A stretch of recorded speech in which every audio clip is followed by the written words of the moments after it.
नमस्कार, स्वागत है साथियों आप सभी का एसपी शुक्ला एजुकेट परिवार में। मैं एसपी शुक्ला आप सभी विज्ञ साथियों का आपके अपने परिवार एसपी शुक्ला एजुकेट में स्वागत, वंदन एवं कोटि कोटि अभिनंदन करता हूं।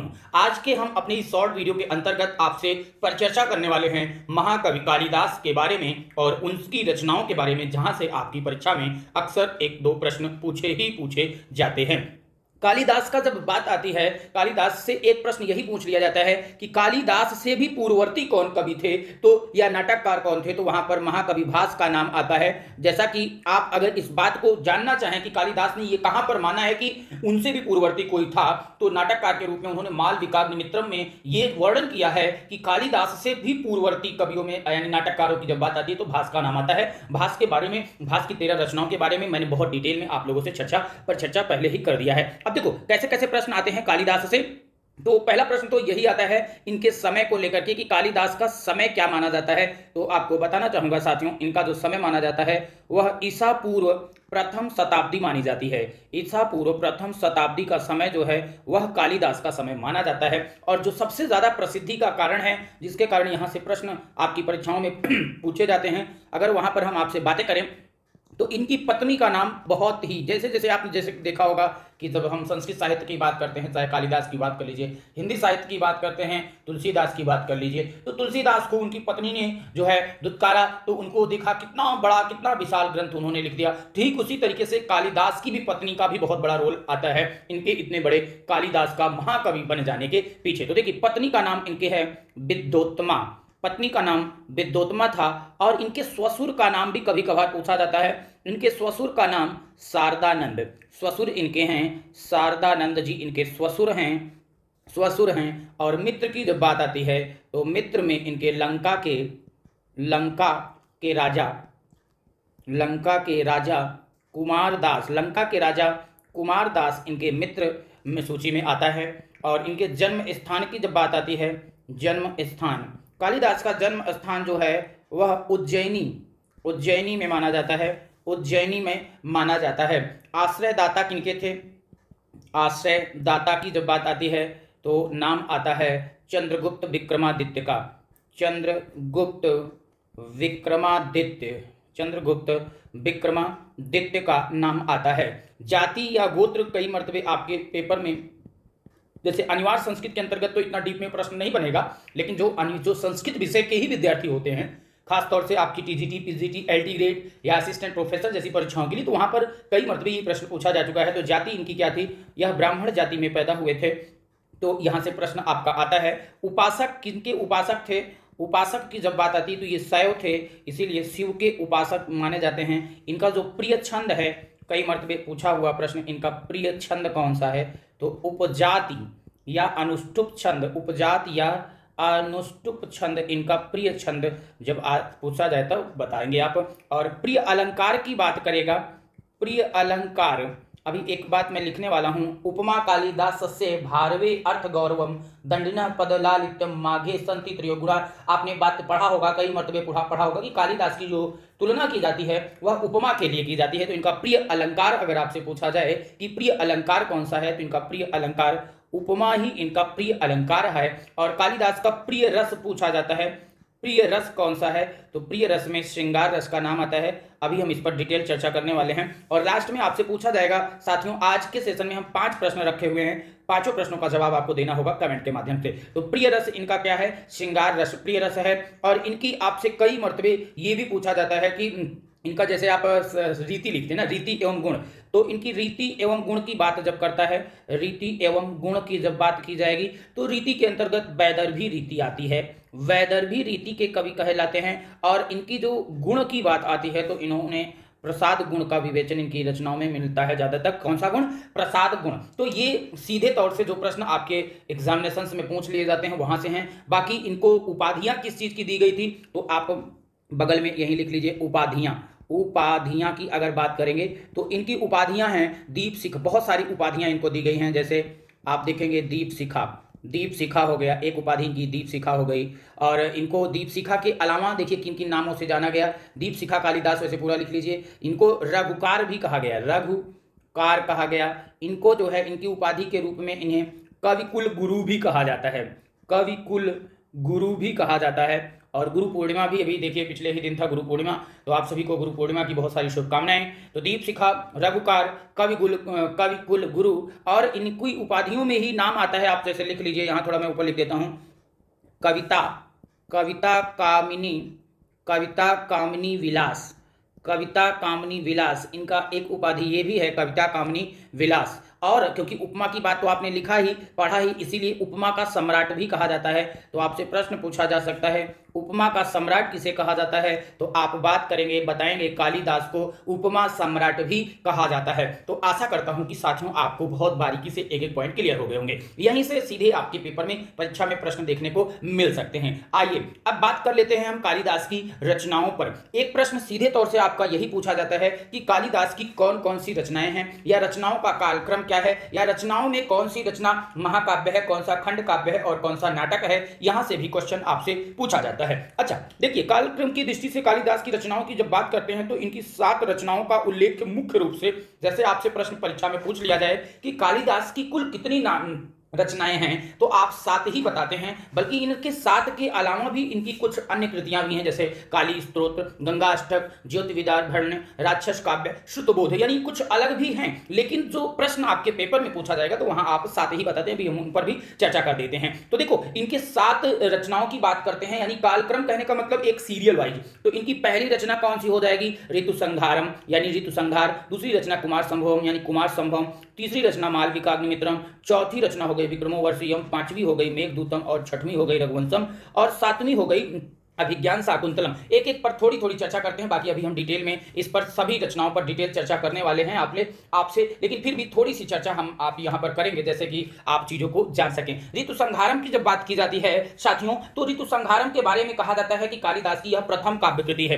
कई मरतबे यही प्रश्न आपसे पूछा जाता है, कालिदास की प्रथम काव्य कृति कौन सी है, ऋतु संहारम। पिछली बार एक प्रश्न पूछ लिया था, कालिदास की द्वितीय रचना कौन सी है, तो भैया ध्यान दीजिएगा, कालिदास की प्रथम काव्य कृति ऋतु संहारम। अब प्रश्न ये भी बदल जाते हैं, क्योंकि जब इनके काव्यों की बात की जाती है तो उसमें महाकाव्य, खंड काव्य और नाटक की दृष्टि से अगर हम डिवीजन करें, तो जैसे देख रहे हैं आप, जब हम इसको जो है महाकाव्य की दृष्टि से बांटेंगे तो महाकाव्य में आप कुमार संभवम और रघुवंशम की बात करते हैं। देखिए, ये आपको मैं लिख दूं, ये हो गया आपका कुमार संभवम और रघुवंशम, ये आपके कौन सी रचना है साथियों, तो ये है आपकी महाकाव्य। क्या है ये, महाकाव्य है। तो अब देखो, महाकाव्य इनकी कुल कितने महाकाव्य हैं, तो 2 महाकाव्यों का वर्णन मिल रहा है, कुमार संभवम एवं रघुवंशम। पहला महाकाव्य कुमार संभवम, दूसरा महाकाव्य रघुवंशम हो गया। खंड काव्य की बात करेंगे या गीत काव्य की बात करेंगे तो ऋतु संहारम और मेघदूतम, यानी ऋतु संहार और मेघदूत का नाम आता है। जैसे आपकी ये हो गया ऋतु संहारम और ये हो गया आपका मेघदूतम। तो ये 2 रचनाएं जो आप देख रहे हैं, ऋतु संहार और मेघदूत, ये इनका क्या है साथियों, तो ये खंड काव्य के अंतर्गत आ जाती हैं। कौन से काव्य के अंतर्गत, खंड काव्य या गीत काव्य के अंतर्गत आती हैं। और इसके बाद बचे हुए जो शेष बच जा रहे हैं, मालविकाग्निमित्रम हो गया,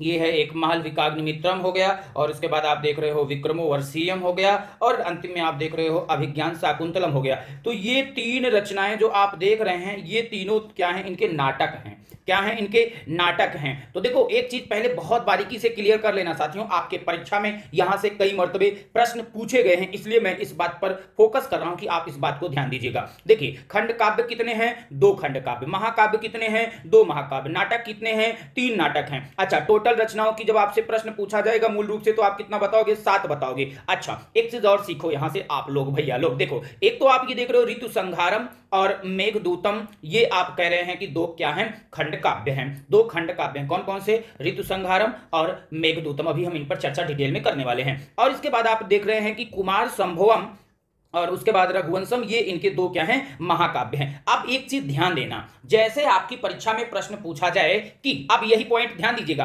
कालिदास की प्रथम रचना की बात करेगा, बहुत सारे तरीके से प्रश्न पूछा जाता है, लेकिन आपसे परीक्षा में कहे कि कालिदास की प्रथम काव्य कृति कौन सी है, तो ये आप ध्यान दीजिएगा, कालिदास की प्रथम काव्य कृति की बात करेगा तो आप ऋतु संहार की बात करेंगे। ऋतु संहारम में वैसे 6 सर्ग हैं। कितने सर्ग हैं, 6 सर्ग हैं, 144 श्लोक है, 6 सर्ग है, 144 श्लोक है, और 6 ऋतुओं का वर्णन ग्रीष्म। अब देखो, जो वर्णन मिलता है इसमें, जो वर्णन है, आपसे पूछा जाता है कि कौन से ऋतु के बाद कौन से ऋतु का वर्णन है साथियों, यहां से भी पेपर में आपके प्रश्न पूछा हुआ था पिछली बार, टीजीटी पीजीटी हिंदी विषय में प्रश्न ऐसा पूछ लिया था। तो देखो, पहले आता है ग्रीष्म ऋतु, ग्रीष्म के बाद वर्षा ऋतु, वर्षा के बाद आता है शरद ऋतु, वर्षा के बाद हो गया शरद ऋतु, शरद के बाद आता है हेमंत, हेमंत ऋतु, और हेमंत के बाद आता है शिशिर, शिशिर, और शिशिर के बाद आपका आ जाता है बसंत ऋतु। तो देखो यहाँ पर जब ऋतुओं की बात आती है तो 6 ऋतु क्रमशः कौन कौन से हैं? ग्रीष्म ऋतु,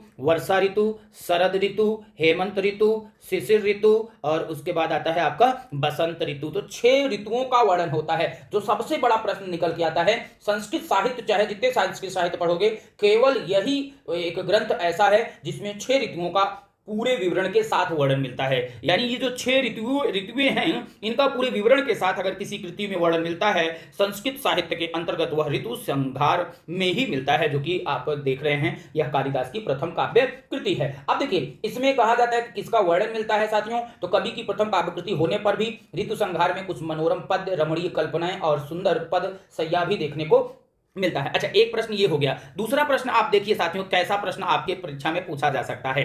आपसे आपकी परीक्षा में कहा जाए कि कालिदास का प्रथम नाटक कौन सा है, तब आप क्या बताएंगे? देखो बहुत आराम से जानिएगा, कालिदास का प्रथम नाटक की बात करेगा तब आपका प्रश्न बदल जाएगा, आप मालविकाग्निमित्रम बताएंगे। कालिदास का प्रथम नाटक, देखो प्रश्न बदल गया, प्रथम नाटक कौन सा है? मालविकाग्निमित्रम। द्वितीय नाटक कौन सा है, यानी दूसरा नाटक कौन सा है? द्वितीय नाटक कौन सा है? विक्रमोर्वशीयम। और तृतीय नाटक पूछा जाता है, तृतीय नाटक पूछा जाता है तो आप अभिज्ञान शाकुंतलम को बताते हैं। साथ ही साथ आपसे प्रश्न पूछा जा सकता है कालिदास का अंतिम नाटक, कौन सा नाटक? कालिदास का, इसी को अंतिम भी कह सकते हैं, कालिदास का अंतिम नाटक भी कह सकते हैं। अंतिम नाटक के साथ ही साथ साथियों इसको आपसे इस तरीके से भी पूछा जा सकता है, कालिदास की अंतिम कृति या कालिदास की अंतिम काव्य कृति। तो ये अंतिम काव्य कृति भी मानी जाती है, अंतिम कृति, क्योंकि आप पढ़ भी रहे हैं पहली कृति आपसे ऋतु संहारम और अंतिम ऋतु जो अंतिम कृति है वह अभिज्ञान शाकुंतलम है। तो देखिए नाटक इस तरीके से पूछा गया। कालिदास का महाकाव्य बात करें, प्रथम महाकाव्य कौन सा है, तो आप बताएंगे प्रथम महाकाव्य कौन सा है साथियों? तो कालिदास का प्रथम महाकाव्य कुमार संभव है, और द्वितीय महाकाव्य जो है वह है रघुवंशम, यानी रघुवंश। रघुवंश जो है ये कैसा है? द्वितीय महाकाव्य है। द्वितीय महाकाव्य की बात करेगा तो आप रघुवंश की बात करेंगे। तो इस तरीके से भी प्रश्न आपसे पूछा जा सकता है। खंड काव्य में बात करें, प्रथम खंड काव्य ऋतु संहार बताएंगे, अंतिम खंड काव्य की बात करें या फिर दूसरे खंड काव्य की बात करेगा तो आप मेघदूत की बात करेंगे। और एक बहुत अच्छा प्रश्न आप सभी साथियों को बता दूं कि आपसे प्रश्न पूछा जाता है कि कालिदास की किस रचना को दूत काव्य भी माना जाता है। एलटी ग्रेड की परीक्षा में एक बार पूछा, बच्चे सब फेल हो गए, सोचते रहे कि दूत काव्य तो पीछे पढ़े थे, जो है यहां कहां से दूत काव्य आ गया? मेघदूत को ही, कालिदास की कौन सी रचना को साथियों? तो कालिदास की रचना मेघदूत को ही। ये पॉइंट नोट कर लीजिए अपनी कॉपी में, दूत काव्य के नाम पर भी क्वेश्चन आपसे पूछा जा सकता है, कालिदास की किस रचना को दूत काव्य माना जाता है? दूत काव्य माना जाता है। तो आप जानते रहिए कालिदास की रचना जो है मेघदूतम, यानी मेघदूत को दूत काव्य भी माना जाता है, क्योंकि इसके जब आप मेघदूत के वर्णन अभी पढ़ेंगे तो वहां पर 2 भागों में पढ़ते हैं, पूर्व मेघ और उत्तर मेघ में पढ़ते हैं। यहां तक चीजें क्लियर है साथियों। अच्छा, एक और पॉइंट पर चर्चा कर लें फिर आगे आपसे बढ़ चलें।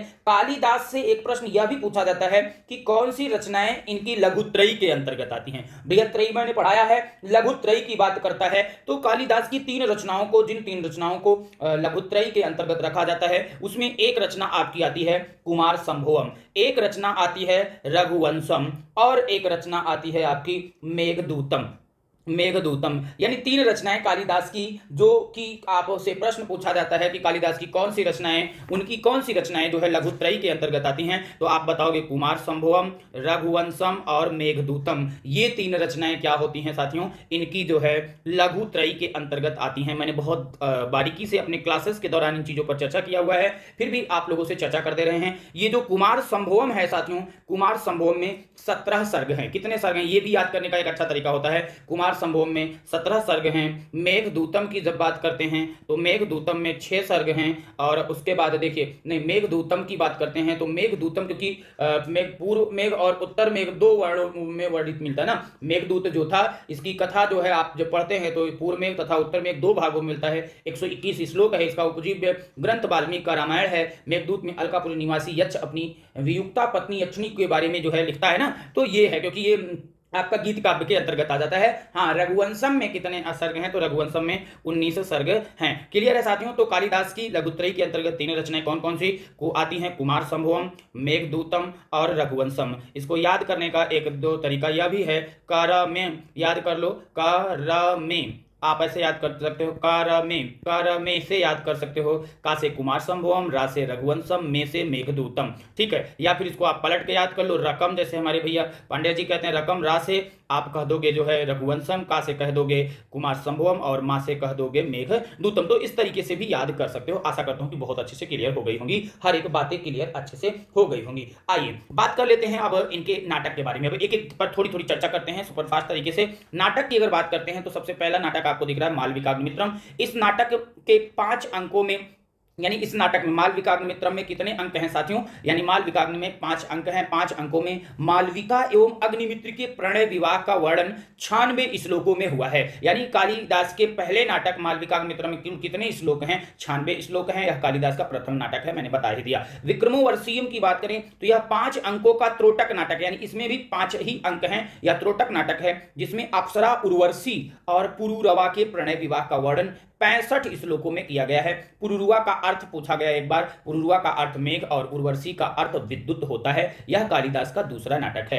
अभिज्ञान शाकुंतलम, तो कालिदास प्रणीत यह अंतिम रचना और नाटक है। इसमें 7 अंकों में दुष्यंत और शकुंतला का प्रेम, वियोग, पुनर्मिलन की कथा का वर्णन मिलता है। इसका उपजीव्य महाभारत का आदि पर्व है। इसमें 24 प्रकार के छंदों का प्रयोग किया हुआ है। पिछली बार यही प्रश्न पूछ लिया कि अभिज्ञान शाकुंतलम में कितने प्रकार के छंदों का प्रयोग किया गया है। साथियों, शॉर्ट वीडियो के हिसाब से वीडियो थोड़ी सी लंबी जरूर हो रही है, लेकिन बहुत ही बेनिफिशियल आपके लिए होगी। क्वेश्चन आपसे पूछा गया कई मर्तबे कि अभिज्ञान शाकुंतलम का अंग्रेजी अनुवाद किसने कराया? तो एक पॉइंट बना करके लिख लीजिए, इसका अंग्रेजी अनुवाद किसने कराया साथियों? लिख लीजिए, इसका अंग्रेजी अनुवाद विलियम जोन्स ने। किसने कराया था?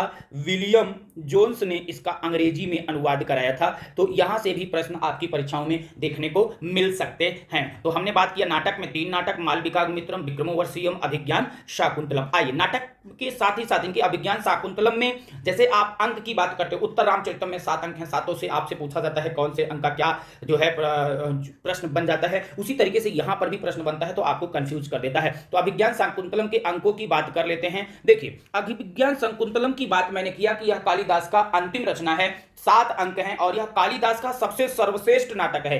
आपसे प्रश्न पूछा जाता है सर्वश्रेष्ठ कृति कौन सी है, कालिदास की सर्वश्रेष्ठ कृति कौन सी है, तो आप इसी कृति का नाम बताते हैं, अभिज्ञान शाकुंतलम की ही बात करते हैं। चलिए देखिए, इसमें बात करते हैं प्रथम अंक में आश्रम प्रवेश का वर्णन है और टोटल श्लोकों की संख्या 34। द्वितीय अंक में आश्रम निवेश श्लोकों की संख्या 18। तृतीय अंक में मिलन होता है और इसमें 24। अब देखिए किसके बारे में यानी बात करना, अभिज्ञान शाकुंतलम में भी जैसे कि हमने पीछे बताया कि दुष्यंत और शकुंतला की बात हो रही ना, यानी यहां पर दुष्यंत और शकुंतला के आश्रम प्रवेश, आश्रम निवेश, फिर आश्रम मिलन की बात हो रही। फिर उसके बाद चतुर्थ अंक में दुष्यंत और शकुंतला के बीच जो विदाई होती है, विदाई का वर्णन मिलता है 22 श्लोकों में। पंचम में प्रत्याख्यान होता है 31 श्लोकों में। षष्ठम में पश्चाताप होता है 32 श्लोकों में और सप्तम में पुनर्मिलन की कथा का वर्णन मिलता है 35 श्लोकों में। टोटल आपसे टीजीटी और पीजीटी हिंदी विषय के जो विद्यार्थी हैं अनिवार्य संस्कृत के साथ, उनके बस इतना पूछा जा सकता है कि टोटल श्लोकों की संख्या यानी कुल श्लोकों की संख्या कितनी है? 196 है। हाँ, जो संस्कृत की भी तैयारी करें उनके लिए यह प्रश्न बन सकता है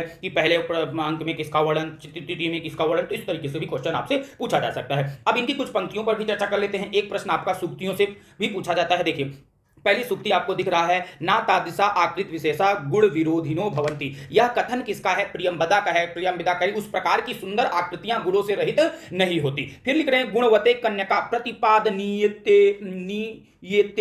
तावत प्रथमा संकल्प, यानी इसका मतलब क्या हुआ कि गुणवान, गुणवते का मतलब गुणवान व्यक्ति को ही कन्या देना चाहिए। यह माता पिता का प्रथम संकल्प होता है, यानी अनसुईया कह रही है अपने पतिदेव से कहेगी। यानी फिर लिख रहे हैं कि स्मरिष्यति त्वाम न स बोधितो अपि सन कथाम प्रमत्तः प्रथमम कृतामिव। ये दुर्वासा ऋषि कह रहे हैं। दुर्वासा ऋषि आपको पता है बड़े ही क्रोधित थे। वह तेरे स्मरण दिलाने पर भी तुझको स्मरण नहीं करेगा, जैसे उन्मत्त व्यक्ति पहले कही बात का स्मरण नहीं करता। यानी एक तरीके से बेचारे बहुत गुस्सैल थे, तो यही कह ही सकते हैं। फिर क्या करें, जब इनका अपमान हुआ, जब ये सनक कर चले गए, फिर क्या करा, देखिए दोनों अब बात करें प्रियंवदा करिए, देखिए क्या करिए, हाधिक अप्रियमेव संवृत्तम कस्मिन्नपि पूजा है अपराध्य शून्य हृदय शकुंतला। प्रियंवदा करिए, प्रियंवदा करिए, हाय हाय धिक्कार है, हाधिक हाधिक हाय हाय धिक्कार है, अनर्थ हो गया, किसी पूजनीय व्यक्ति के प्रति शून्य हृदय वाली शकुंतला ने कुछ अपराध कर दिया। फिर देखिए क्या हो रहा है, ना खलु यस्मिन कस्मिन्नपि एस दुर्वासा सुलभ कोपो महर्षि। प्रियंवदा फिर कह रही है, आपसे यहां से भी प्रश्न पूछा जा सकता है कि यह सूक्ति किसकी है, यानी ये सूक्ति कौन कह रहा है, तो विज्ञान शाकुंतलम की, लेकिन कौन किससे कह रहा है, ये भी प्रश्न आपका पूछा। ना खलु यस्मिन कस्मिन्नपि एस दुर्वासा सुलभ कोपो महर्षि, माने जिस किसी साधारण, ना खलु यस्मिन कस्मिन्नपि ऐसा दुर्वासा सुलभ कोपो महर्षि, यानी जिस किसी साधारण व्यक्ति के प्रति नहीं, ये तो शीघ्र कुपित हो जाने वाले महर्षि दुर्वासा हैं। प्रियंवदा करें, फिर क्या करी हैं, प्रियंवदे द्वयोरेव नवमुख एव वृत्तांत स्तटतु। अनसुया करें, अनसुया क्या करें, देखिए प्रियंवदे यानी प्रियंवदा, यह समाचार हम दोनों के मुख तक ही सीमित रहे। यानी जैसे आप देखते हो बच्चे कुछ गलती कर देते हैं, माँ बाप ये कहते हैं देखो जो हो गया, हम आप इसको अपने तक ही सीमित रखें, क्योंकि दूसरा जानेगा तो बेइज्जती करेगा ना। फिर हो रहा चाते भर्तुर बहु मान सूचकम महादेवी शब्दम लभस्व। एक तपस्विनी, अब एक तपस्विनी क्या देगी, एक तरीके से आशीर्वाद देगी, पुत्री भर्तुर बहुर मान सूचकम, यानी पुत्री पति के बहुत सम्मान सूचक महारानी शब्द को प्राप्त हो। कहां, महादेवी शब्दम लभस्व, यानी महारानी शब्द को प्राप्त हो, एक तपस्विनी कह रही है। अच्छा, यहां से आपसे सूक्तियों से, बहुत मेन रूप से सूक्तियों से ही मतलब है, ठीक है। आगे देखिए क्या हो रहा है, आगे पूछा जा रहा है वत्से वीर प्रसविनी भव। दूसरी तपस्वी तापसी क्या कर रही है, तपस्विनी की बात करेंगे तो दूसरी तपस्विनी जो है एक तरीके से तापसी कह सकते हैं, करेक्ट। वत्से वीर प्रसविनी भव, पुत्री वीर पुत्र को जन्म देने वाली हो। फिर शकुंतला करी है दुर्लभ मिदानी मेम सखी मंडनम भविष्यति। शकुंतला कर रही है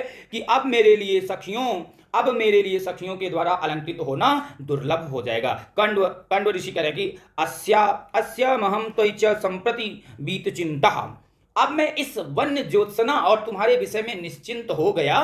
फिर दोनों सखियां क्या बतिया रही, देखिए अयम जन कस्य हस्ते समर्पिता, इन जन यानी हम दोनों को किसके हाथ में सौंप रही हो। महर्षि कर्ण कह रहे हैं कि सो अयम न पुत्र कृत कहा पदवी मृगस्ते, यानी मृग के बारे में कह रहा है कि सो अयम यानी पुत्रवत पाला गया यह मृग तेरा मार्ग नहीं छोड़ रहा है। मम विरहजा न त्वं वत्से सुचम गणिष्यसि, मम विरहजाम न त्वं वत्से सुचम गण इस्यसि, यानी मेरी विरह से उत्पन्न शोक को शीघ्र ही भूल जाओगी। ये कौन कह रहा है, महर्षि कर्ण ऋषि जी कह रहे हैं कि जो मेरे विरह से आपको शोक हुआ है वह शीघ्र भूल जाओगी। अर्थो ही कन्या परकीय एव, महर्षि कर्ण बहुत इंपॉर्टेंट, कई मर्तबे टीजीटी पीजीटी में पूछा, अर्थो ही कन्या परकीय एव, यानी कन्या वस्तुतः दूसरे का धन होती है। फिर लिख रहे हैं ना खलु धीमताम कश्चित विषयो नाम सारंग, कह रहे हैं कि वस्तुतः विद्वानों को कुछ भी अज्ञात नहीं है, यानी सब कुछ ज्ञात रहता है। तो ये बातें हुई जो है, आपने देखा अभिज्ञान शाकुंतलम की महत्वपूर्ण सूक्तियां थी जो आपके परीक्षाओं में पूछी जा सकती हैं। अच्छा, इनके अलावा कुछ सूक्तियां और इंपॉर्टेंट करके आप नोट करके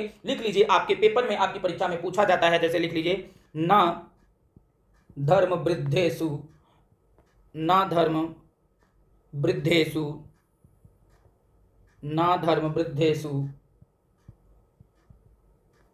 वयः समीच्यते, ये हो गया इनकी सूक्ति। एक और सूक्ति लिख लीजिए, बहुत बार पूछा है, उत्सव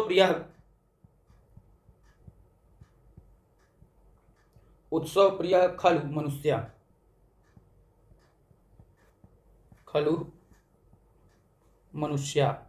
उत्सव प्रिय खलु मनुष्या। और इनकी एक और भी उक्ति है, सूक्ति है, उपस्थिता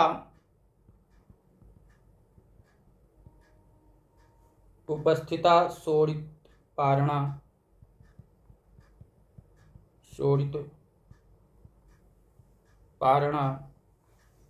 से सुरधि चंद्र मसी सुधेश ठीक है साथियों, तो आज का शॉर्ट वीडियो थोड़ा सा लंबा हो जा रहा है, इसके लिए आप लोगों से क्षमा प्रार्थी। आइए थोड़ा सा स्पीड के साथ बातें कर लेते हैं बचे हुए पॉइंट पर। कालिदास के महाकाव्य की बात की जाती है। कुमार संभवम की अगर बात करेंगे, कुमार संभवम कालिदास का प्रथम महाकाव्य है। इसमें 17 सर्ग हैं। कितने सर्ग हैं साथियों? 17 सर्ग हैं। यह कालिदास का प्रथम महाकाव्य है। देखिए पहला पॉइंट, 17 सर्ग हैं और यह कालिदास का प्रथम महाकाव्य, बहुत मात्र यही प्रश्न पूछा गया है, कालिदास का यह प्रथम महाकाव्य है जिसमें आपसे प्रश्न पूछा जाता है कि वर्णन किसका मिलता है? शिव पार्वती विवाह, शिव पार्वती विवाह, शिव पार्वती विवाह, शिव पार्वती विवाह, कार्तिकेय की उत्पत्ति एवं तारकासुर के वध,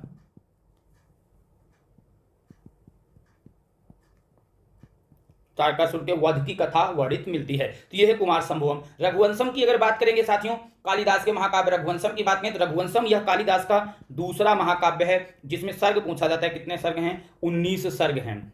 दूसरा महाकाव्य है, दूसरा महाकाव्य। दो महाकाव्य थे कालिदास के, पहला महाकाव्य कुमार संभवम, दूसरा है आपका रघुवंशम है। इसमें जो है मनु से लेकर के कामुक अग्निवर्ण तक 31 सूर्यवंशी राजाओं का वर्णन मिलता है। और आपसे प्रश्न में ये भी कई मर्तबे पूछा जाता है कि इसमें श्लोकों की संख्या कितनी है, तो लिख लीजिए इसमें 1569 श्लोक हैं। कितने श्लोकों हैं? 1569 श्लोक है। इसका नायक आपसे पूछा जाता है, नायक कौन है? तो इसका नायक रघु है, रघु है। राम कथा का जो वर्णन मिलता है वह 10वें से लेकर के, लिखिए 10वें से लेकर के 15वें सर्ग तक राम जी का कथा का वर्णन मिलता है। आइए बात करते हैं, इसमें जो 31 राजा हैं यहां से प्रश्न पूछा जा सकता है। मनु, वैवस्वत, दिलीप, रघु, दशरथ, राम, लव, कुश, अतिथि, निषद, नल, नभ, पुंडरीक, क्षेमधन्वा, देवनीक, अहिनग, परित्रापशील, उन्नाभ, वज्रनाभ, संखड़, व्यूसिताख, विश्वसह, हिरण्यनाथ, कौशल्य, ब्रह्मिष्ठ, पुत्र, पुष्प, ध्रुव संधि, सुदर्शन, अग्निवर्ण।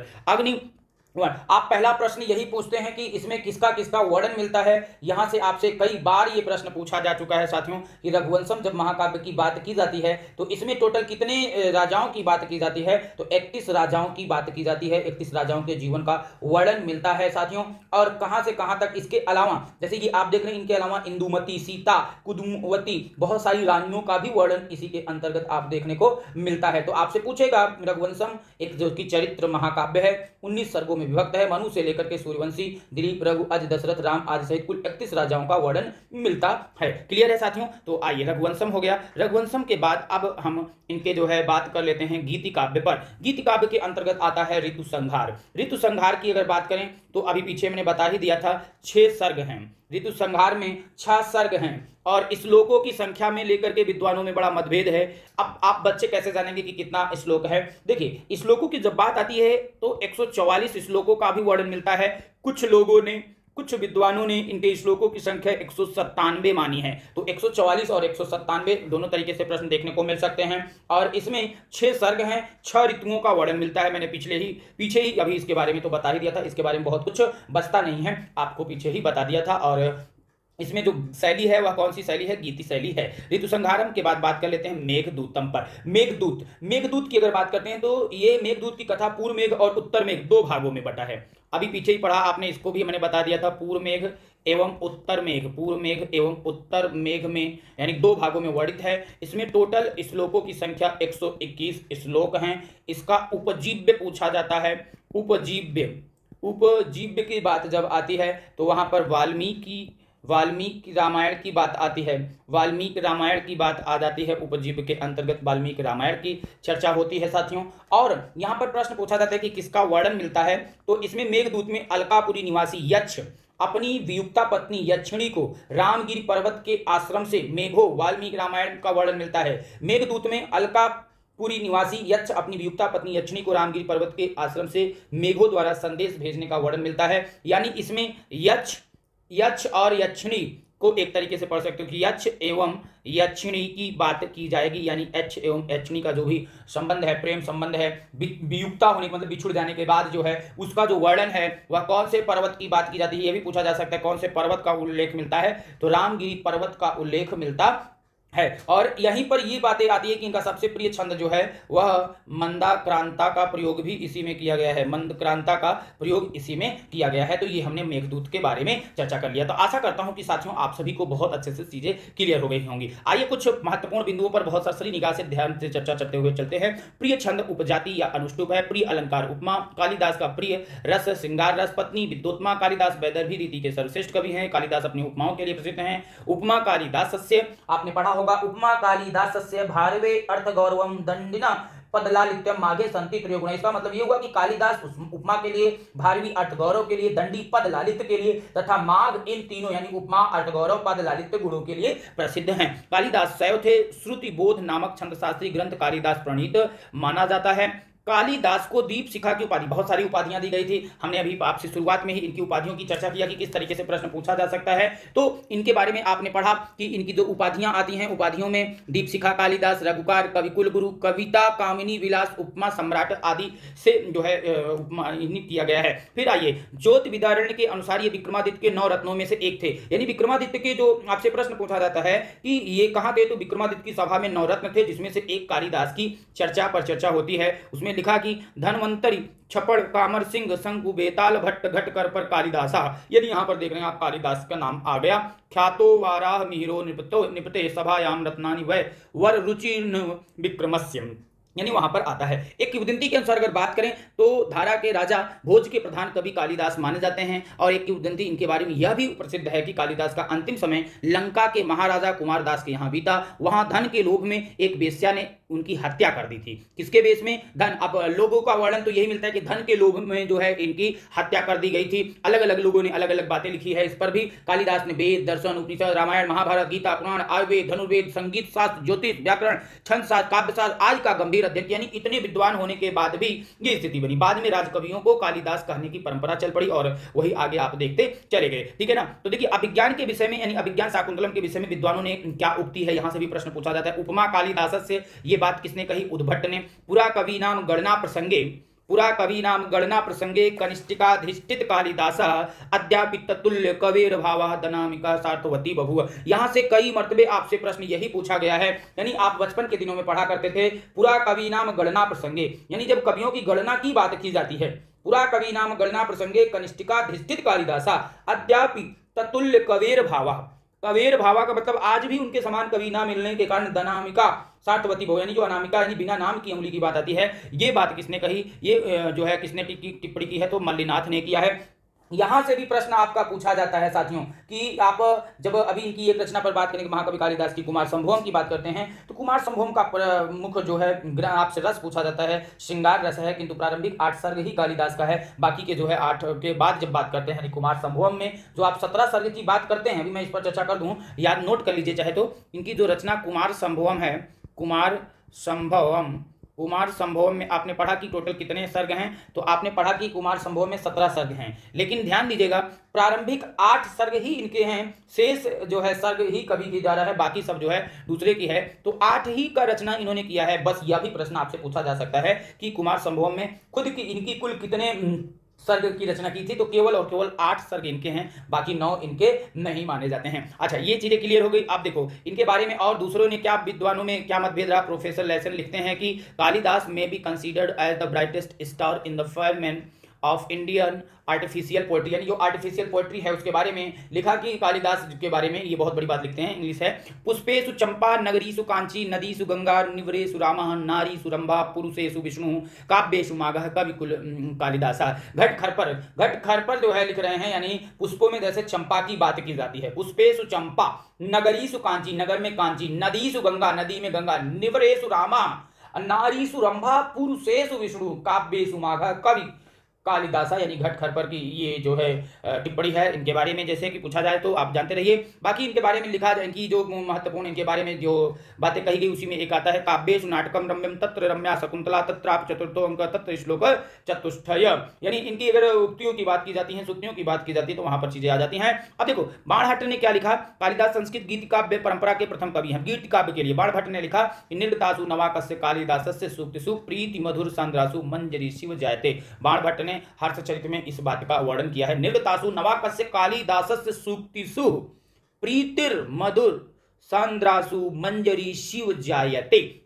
तो ठीक है साथियों, तो आज हमने बहुत सारी बातों पर चर्चा कर दिया। कालिदास के लघुत्रयी पर आपसे पहले ही मैंने चर्चा कर दिया था कि इनकी 3 रचनाओं को आप रा का म याद कर लीजिए या का रा म याद कर लीजिए, जैसे आपको याद करना हो याद कर सकते हैं। चलिए, प्रश्न आपका आपके स्क्रीन पर है, जिसका जवाब आप सभी बच्चों को देना है कमेंट के माध्यम से। सूची 1 तथा सूची 2 को सुमेलित करना है। यहाँ पर सूची 1 दिया हुआ है, सूची 2 दिया है, ये आपका दिख रहा है। रचना दिया हुआ है, अलग अलग कवियों के अनुसार रचनाएं हैं, जिनको आपको बताना है कमेंट के माध्यम से कि किस रचना में कौन जो है लिखा है। अच्छा, कालिदास की एक कृति कुमार संभोम की बात कर दिए तो आपसे कुमार संभोम में एक प्रश्न यह पूछा जाता है कि कालिदास की महाकाव्य कुमार संभोम पर टीका किसने लिखी? तो 8 सर्गों पर संजीवनी टीका मल्लिनाथ ने लिखी है। साथियों, मल्लिनाथ संस्कृत के सुप्रसिद्ध टीकाकार हैं। इनका पूरा नाम कोलाचल मल्लिनाथ भी है, जिसे उन्हें पेड़ु भट्ट भी कहा जाता है। तो कालिदास की जो है कुमार संभोम के बारे में एक बातें आप जानते रहिएगा, ठीक है ना। आइए, इसमें देखिए, कालिदास 10 कुमार चरितम, माघ, अभिज्ञान संगम, भवभूति, शिशुपाल वधम, दंडी, उत्तर रामचरितम। तो इसका जवाब आपको देना है कमेंट के माध्यम से। क्वेश्चन आपकी स्क्रीन पर है। दूसरा क्वेश्चन आपकी स्क्रीन पर है, कालिदास के नाटकों में स्त्रियों तथा निम्न श्रेणी के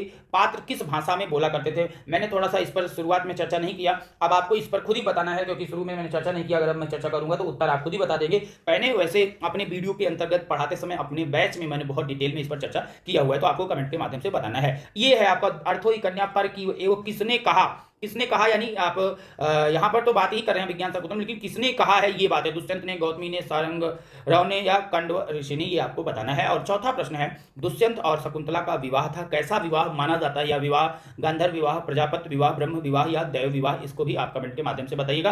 अंतिम प्रश्न है, विज्ञान शकुंतलम का अंग्रेजी अनुवाद किसने किया? गेटे ने, विलियम जोन्स ने, मैक्स मूलर ने या शेक्सपियर ने? कैसा रहा आज का सेशन जरूर बताइएगा कमेंट के माध्यम से। एसपी शुक्ला एजुकेट संस्थान की तरफ से आगामी परीक्षाओं की GT, PGT, LT grade, UGC, net, JRF, assistant professor के लिए हमारे बैच ऑलरेडी चल रहे हैं। जो भी इच्छुक विद्यार्थी हों, आप संस्थान का नंबर 9415 पर व्हाट्सएप करके एंट्री हिंदी लिख करके, जिसके लिए भी आप जुड़ना चाहते हैं जुड़ सकते हैं। किसी प्रकार की जानकारी के लिए संस्थान के द्वारा दिए गए नंबर पर आप कॉल भी कर सकते हैं। ओके साथियों, आपको वीडियो अच्छी लगी तो वीडियो को लाइक करें, शेयर करें, साथ ही साथ अपने दोस्तों को भी बताएं और कमेंट करके जरूर बताइएगा। आप एसपी शुक्ला एजुकेट का टेलीग्राम चैनल ज्वाइन करें, जहां से आपको क्लासेस का नोटिफिकेशन पीडीएफ मिल जाएगा। फेसबुक पेज पर आप हमें फॉलो कर सकते हैं, आप हमें फेसबुक पर भी फॉलो कर सकते हैं, इंस्टाग्राम पर भी फॉलो कर सकते हैं, और चैनल को सब्सक्राइब नहीं किया तो सब्सक्राइब करें। व्हाट्सएप पर आप अपनी इंक्वायरी ले सकते हैं और किसी प्रकार की जानकारी के लिए। साथ ही साथ आप जो है ट्विटर पर भी एसपी शुक्ला एजुकेट संस्थान को फॉलो कर सकते हैं। तो इस सेशन में इतना ही। यह शॉर्ट वीडियो था, लेकिन वीडियो काफी लंबा हो गया साथियों, इसके लिए